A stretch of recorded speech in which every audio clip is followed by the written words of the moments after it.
Math ultra 1.0 में आपका स्वागत है ए कुमार सर द्वारा। हेलो गाइस, आशा करता हूँ आप ठीक होंगे, स्वस्थ होंगे, मस्त होंगे। आज हम बात करते हैं परसेंटेज के। नेक्स्ट वीडियो में आ गए जो हमारा टाइप चल रहा है जनसंख्या वाला, उसके नेक्स्ट सवाल लेके।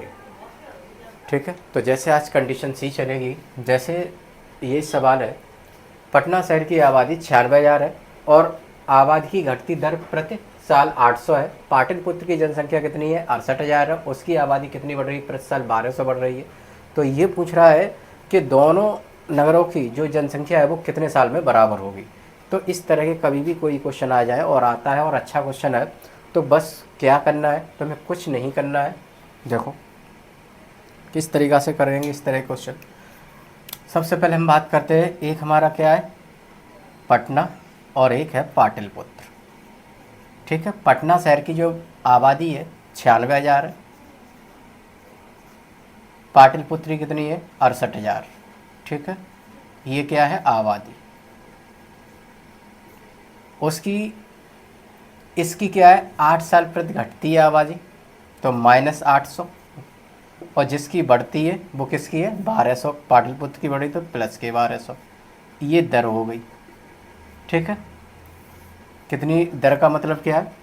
दर का मतलब होता है घटना बढ़ना। ठीक है, तो जब भी इस तरह के सवाल आए हमेशा ध्यान रखना, अगर ये अलग अलग है, यानी एक शहर में जनसंख्या घट रही है और एक में बढ़ रही है, तो हमेशा इन दोनों का ऐड करना है। क्या करना है? ऐड। और इसका हमेशा डिफरेंस करना है।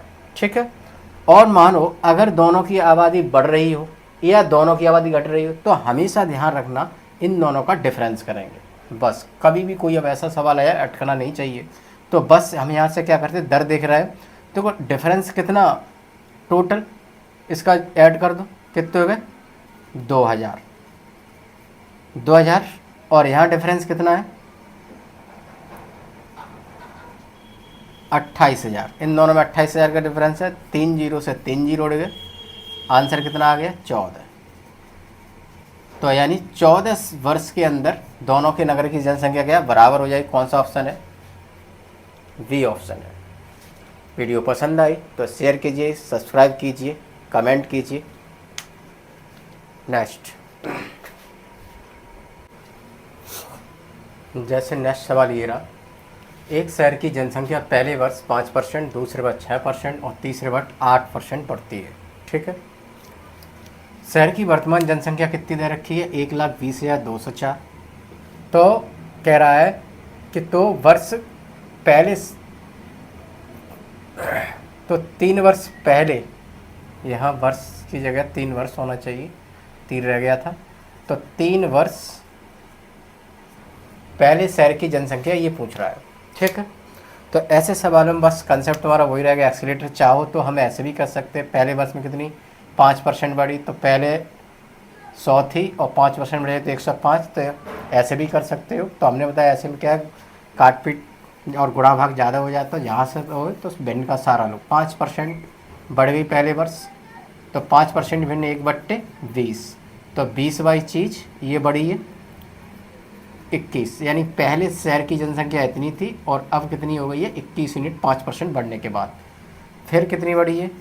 6% बढ़ी है। 6% भिन्न 3 दूनी 6, 3/50। इसका मतलब क्या है कि 50 थी वो कितनी हो गई? 3 बढ़ गई 50 में, 53 हो गई। तीसरे वर्ष में 8% बढ़ी, 4 दूनी 8, तो 2/25, तो 2 बढ़ गई, तो 25 वाली चीज़ कितने में हो गई? अब 27 में हो गई। तो अब इन तीनों का मल्टीप्लाई कर दो। ठीक है, एक्सीलेटर में, तो ये कितना हो गया? देखो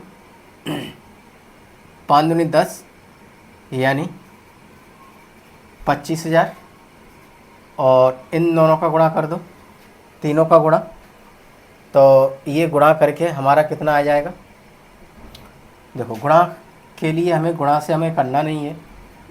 अब देखो क्या हम इसमें अंकयोग लगा सकते हैं? अच्छा ये बताओ, ये पहले जनसंख्या कितनी थी? 25,000 यूनिट थी, और जब ये सब बड़ी वृद्धि वही है तो अब ये जनसंख्या इतनी हो गई है।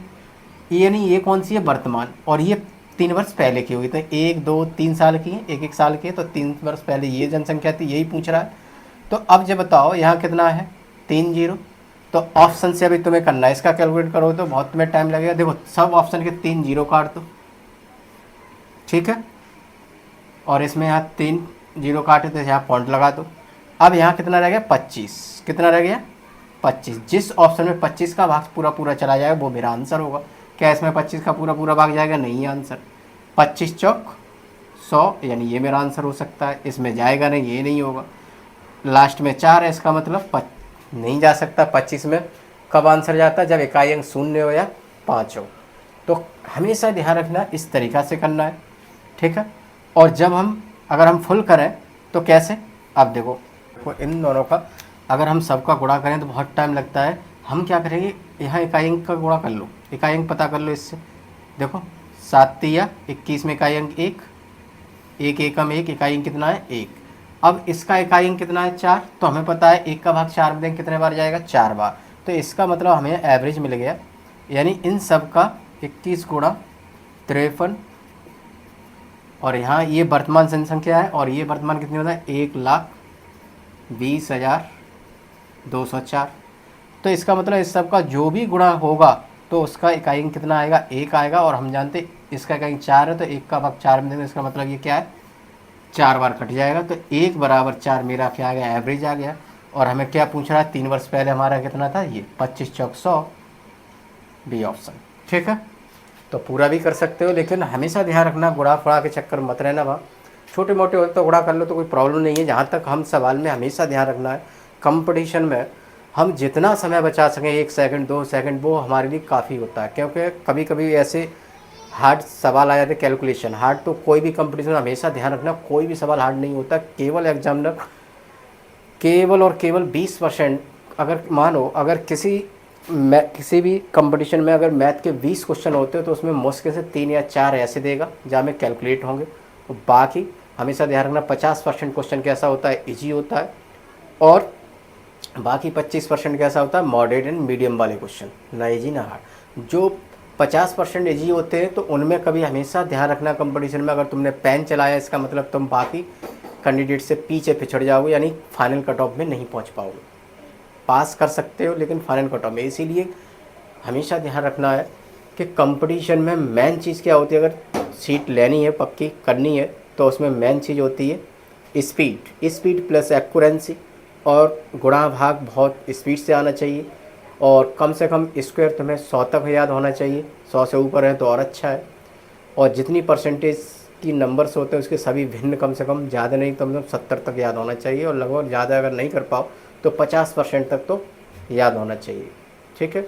और जैसे याद नहीं है, अगर नहीं याद हो रही तो जैसे मैंने बताया वीडियो में बेसिक में, तो वहाँ जाके हमारा वीडियो का पहला पार्ट देखी मैंने, परसेंटेज की प्रतिशत संख्या को भिन्न में बदलने के लिए क्या कंसेप्ट बताया है।